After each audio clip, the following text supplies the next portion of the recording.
Assalamualaikum warahmatullahi wabarakatuh. Alhamdulillah wassalatu wassalamu ala Rasulillah wa ala alihi wa sahbihi wa mawalah. Wala haula wala quwwata illa billah. Kaum muslimin wal muslimat yang dimuliakan Allah Subhanahu wa taala. Setiap manusia berupaya untuk meraih yang namanya kehidupan yang bahagia. Bercita-cita untuk mendapatkan kehidupan yang bahagia dunia dan akhirat. Bahkan dalam berumah tangga, berkeluarga, suami, istri, dan anak, kalau biasa mereka juga merasakan kehidupan yang bahagia dunia dan akhirat. Para ulama kita mengatakan salah satu di antara tanda kebahagiaan seseorang atau kebahagiaan bagi keluarga itu adalah ketika di dalamnya ada senantiasa berzikir kepada Allah Subhanahu wa taala. Zikir kepada Allah yang selama ini kita pahami adalah menyebut nama Allah Subhanahu wa taala. Yang betul, menyebut nama Allah bagian daripada zikir kepada Allah.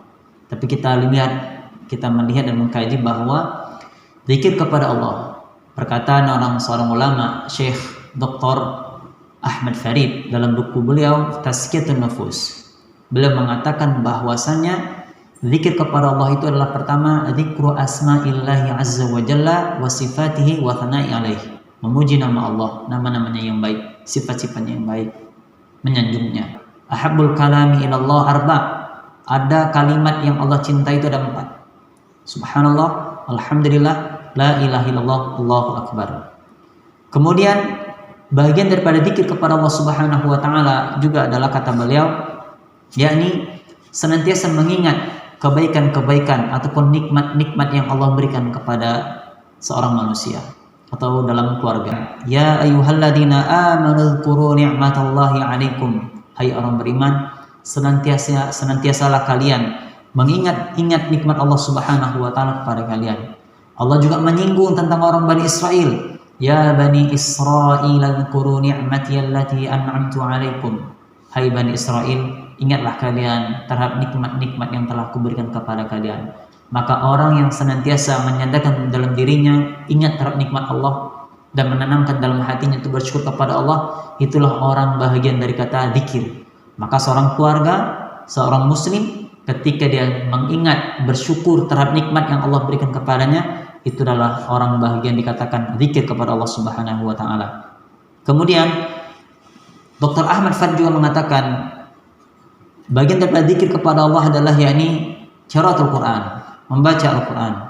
Allah Subhanahu wa taala sebutkan, Taha ma anzalna 'alaikal Qur'ana litashqa. Taha, dan tidaklah kami turunkan Al-Quran kepada engkau ya Muhammad untuk sesuatu yang sulit. Kata para ulama, kehidupan seseorang akan terhindar dari kesulitan, keresahan, kegelisahan, bahkan rintangan ujian yang bertubi-tubi, maka kuncinya adalah Al-Quran. Al-Imam Ibnu Qayyim mengatakan bahwasanya Al-Quran huwa syifa'ut tam min jami'il adwa al-qalbiyah wal badaniyah wa adwa'il dunya wal akhirah. Al-Quran adalah merupakan penawar obat yang sempurna dari segala macam penyakit hati, segala macam penyakit badan, dan bahkan obat dalam mengatasi kehidupan di dunia, bahkan sampai hari akhirat. Maka orang yang senantiasa cinta Al-Quran, membaca Al-Quran, mentadaburi Al-Quran, mempelajari Al-Quran, itu bahagian daripada zikir kepada Allah. Kebalikannya, orang yang jarang baca Quran, tidak mau mentadaburi Al-Quran, maka dia jauh dari Allah Subhanahu wa taala. Dan terakhir, kata Syekh Dr. Ahmad Farid, beliau mengatakan bagian daripada zikir kepada Allah adalah yakni madarisul ilmi, yakni bermajelis ilmu, yakni cinta dengan ilmu, belajar ilmu agama, hubbul ilmi, cinta dengan ilmu agama. Sampai-sampai para ulama kita mengatakan al-ilmu yahrusuka. Ilmu itu bisa menjaga kita, menjaga dari fitnah, menjaga dari segala macam cobaan, menjaga dari segala macam tipu daya, bahkan menjaga kita dari keselamatan api nerakanya Allah Subhanahu wa taala. Sehingga enggak heran Allah sebutkan dalam Al-Quran, ya ayyuhalladzina amanu qu anfusakum wa ahlikum nar. Hai orang-orang beriman, peliharalah diri kalian, keluarga kalian supaya tidak menjadi penghuni neraka.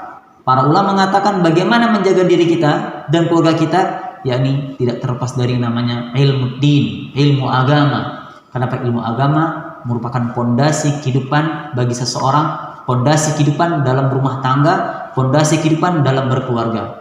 Wallahu a'lam bishawab. Mudah-mudahan bermanfaat untuk kita semuanya. Assalamualaikum warahmatullahi wabarakatuh.